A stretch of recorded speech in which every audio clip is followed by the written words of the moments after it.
Okay, so mag-unbox tayo ngayon. Order natin na hulog. Ayan, so tingnan natin kung okay yung order natin. Maganda ito para yung ginagawa natin ay accurate. So 300 kwan po ito grams. Dito mo kahit kwan siya kahit siya ay solid. Solid tolls, nakabalo talaga siya. Yan yung mga responsable na mga sealer. Ayan.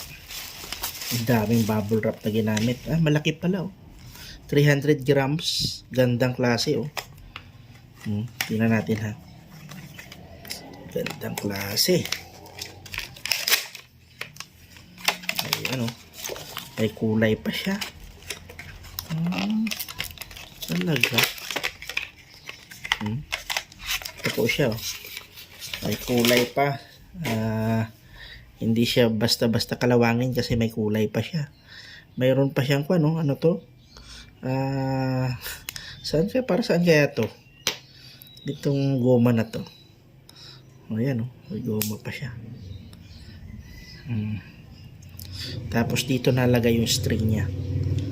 Ayan kasi naka-thread siya Hindi po ito stainless, bakal to.